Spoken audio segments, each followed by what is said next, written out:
Hello everybody and welcome to today's class. Today we are going to learn about human development. So this presentation is going to be in two parts.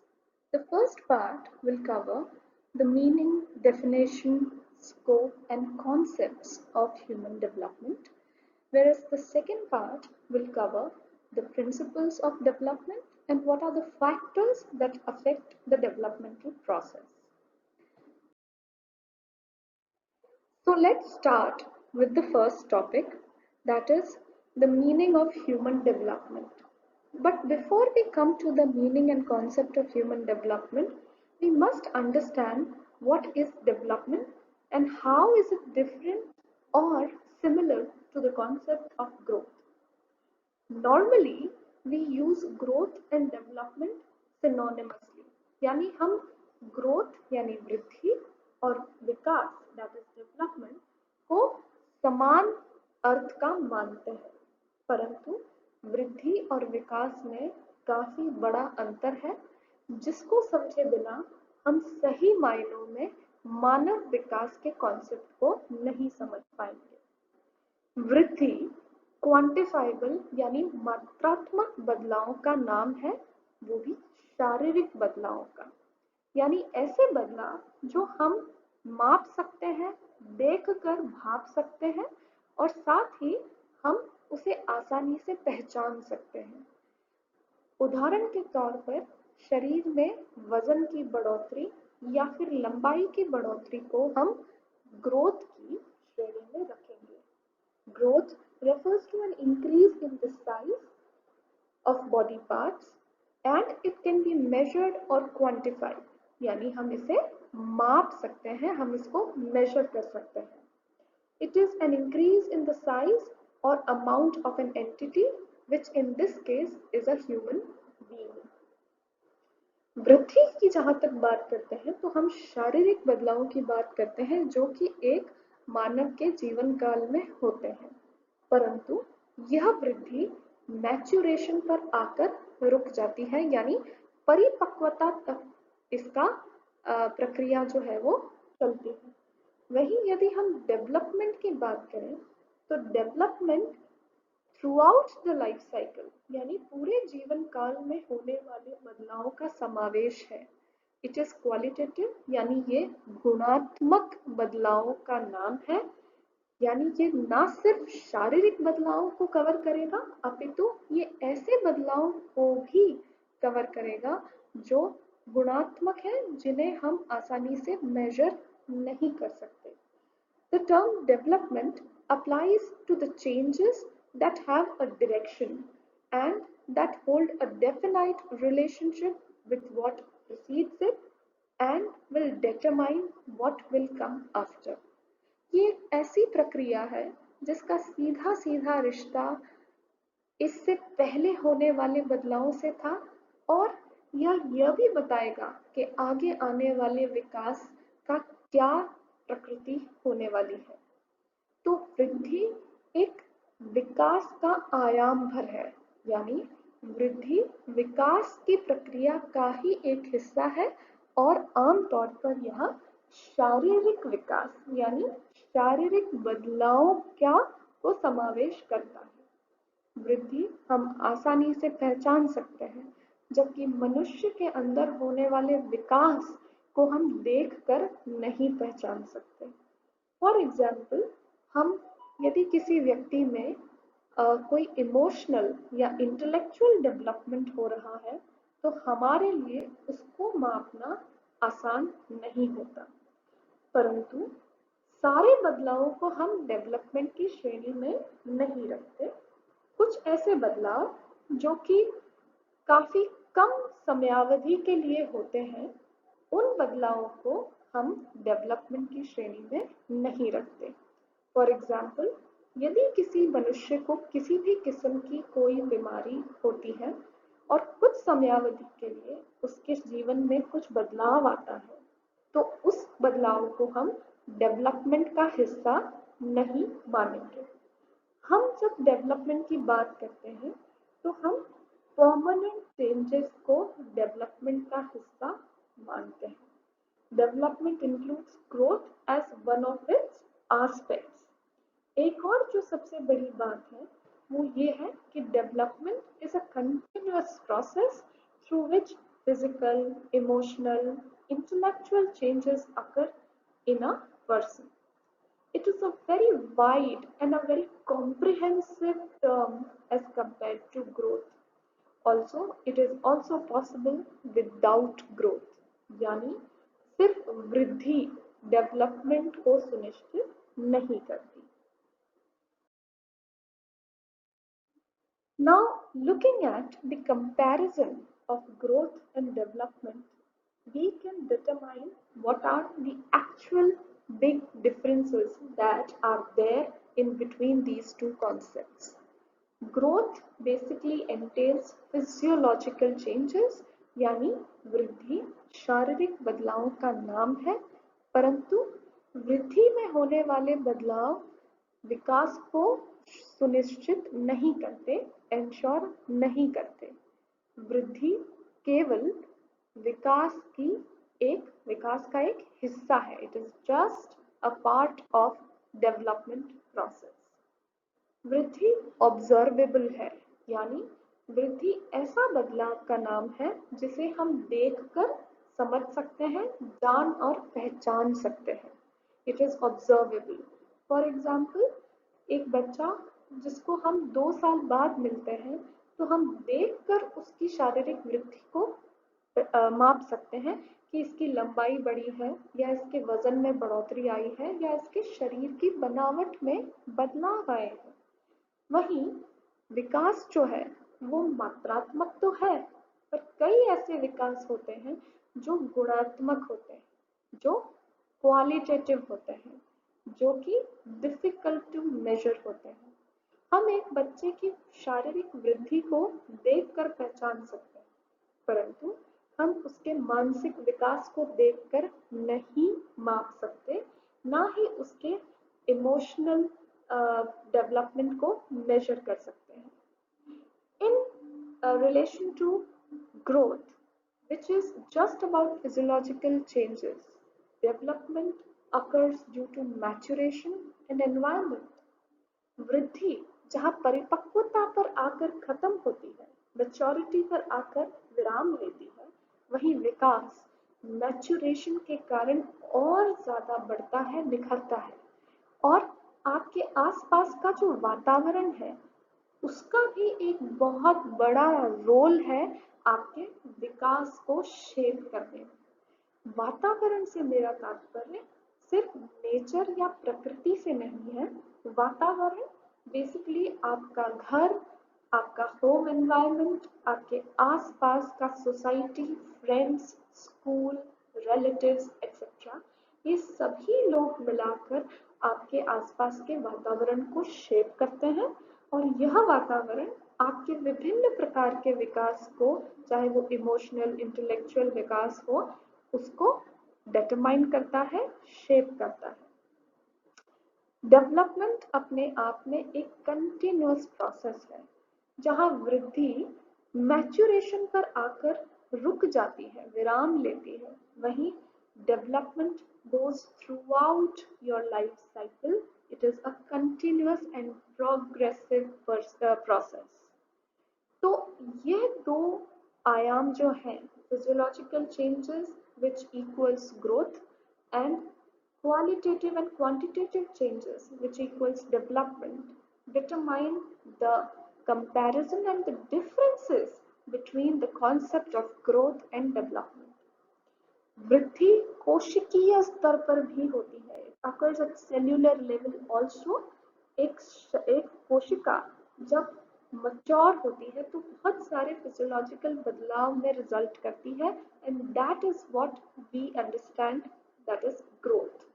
Whereas development कई सारे levels पर होने वाले बदलाव का नाम है, और डेवलपमेंट और ग्रोथ आमतौर पर एक दूसरे को कंप्लीट नहीं करते।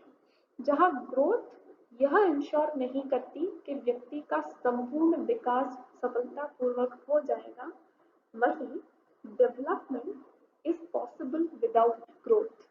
दैट इज, यदि किसी व्यक्ति की शारीरिक प्रगति उतनी नहीं हुई है, शारीरिक वृद्धि आशा अनुरूप नहीं हुई है, तो भी उसका विकास अच्छा माना जा सकता है। यदि कोई बच्चा जो अपने पूरे लंबाई के पोटेंशियल को अचीव नहीं कर पाया और उसकी हाइट उतनी नहीं बढ़ पाई जो उसका जेनेटिक मेकअप था, तो भी उसको उसके इंटेलेक्चुअल डेवलपमेंट को, उसके इमोशनल डेवलपमेंट को वो सक्सेसफुली अचीव कर सकता है।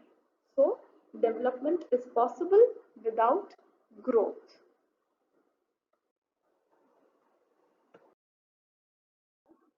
Now moving on to the definition of human development. Now that we have understood that what is growth and what is development and how they differ from one another, now we can come to understand the meaning of the concept of human development. So, human development refers to physical, cognitive, and psychosocial development of humans throughout the lifespan. यानी एक मनुष्य के पूरे जीवन काल में जितने भी शारीरिक, संज्ञानात्मक व मनोसामाजिक विकास हो रहा है, वह सभी मिलकर मानव विकास के कॉन्सेप्ट को बनाते हैं। शारीरिक विकास मतलब growth and changes in body, शरीर में आने वाले विभिन्न प्रकार के बदलाव, विभिन्न विकास, हमारे मस्तिष्क का होने वाला विकास, senses, motor skills, health and wellness, ये सारे विकास और इन सारे आयामों में होने वाले विकास से पूर्ण होता है हमारा शारीरिक विकास। The second development is cognitive यानी संज्ञानात्मक विकास, जो कि हमारी लर्निंग, अटेंशन, मेमोरी, भाषा, सोचने समझने की क्षमता, कलात्मकता, ये सारे आयामों को मिलाकर एक व्यक्ति का कॉग्निटिव डेवलपमेंट पूरा होता है। एंड मनोसामाजिक विकास यानी how a person deals with his or her emotions, how he or she shapes their own personality, वो अपना व्यक्तित्व किस तरीके से विकसित करते हैं, साथ ही वो अपने आसपास के लोगों से, सोसाइटी से कैसे रिलेशनशिप्स को फ्रेम करते हैं। इस पूरी प्रक्रिया को हम साइको सोशल डेवलपमेंटल प्रोसेस बोलते हैं। तो किसी भी मनुष्य के लिए ये पूरे विकास की जो प्रक्रिया है, जो ताउम्र यानी उसके पूरे जीवन काल में ये बदलाव जब चलते रहते हैं और होते रहते हैं, इसको, इन सभी को समाहित कर कर बनता है ह्यूमन डेवलपमेंट यानी मानव विकास का कॉन्सेप्ट। हमें इस बात का ध्यान रखना है कि हम सिर्फ और सिर्फ फिजिकल डेवलपमेंट या फिर इंटेलेक्चुअल डेवलपमेंट को ही मानव विकास की श्रेणी में ना रखें, अपितु इसके अलावा ऐसे कई सारे विकास हैं in terms of your creativity and emotional quotient and your personality and how you deal with the people around you. ये सारे एस्पेक्ट्स ह्यूमन डेवलपमेंट प्रोसेस का ही हिस्सा है। Now moving on to the scope of human development. That is, why should we study this human development and why should we go through the various processes of human development, the various changes that are occurring in human development. Now it is very important for us to understand कि किसी भी मनुष्य के जीवन काल में उसके जन्म से लेकर मृत्यु तक कैसे बदलाव आने वाले हैं, उन बदलावों का क्या मतलब है, क्या वो मनुष्य अपने पोटेंशियल यानी अपनी क्षमता को अचीव कर पाया है, यदि नहीं कर पा रहा है तो क्यों नहीं कर पा रहा है, क्यों कोई मनुष्य अपने आसपास के लोगों से अच्छे से कोप कर पाता है और कुछ जो है वो अच्छे से कोप नहीं कर पाते। ऐसे कई सारे सवाल हैं जो ह्यूमन डेवलपमेंटल प्रोसेस के इर्द गिर्द घूमते हैं और इन सारे सवालों को सही तरीके से समझकर जवाब देने का कार्य ह्यूमन डेवलपमेंट स्टडी से संभव होता है। तो ह्यूमन डेवलपमेंट एक ऐसी स्टडी है जो हमें हमारे ही डेवलपमेंटल प्रोसेस को बेहतर तरीके से समझने में मददगार होती है और साथ ही हमें एक्सप्लेनेशंस देने में हेल्प करती है कि यदि हमारे डेवलपमेंटल प्रोसेस में कोई चैलेंजेस आ रहे हैं तो हम उन चैलेंजेस को फेस कर सकें और उनके सॉल्यूशंस निकाल सकें. So the main goal of those involved in studying human development are to describe and explain changes कि हमारे जीवन में जो भी बदलाव आ रहे हैं वो क्यों आ रहे हैं.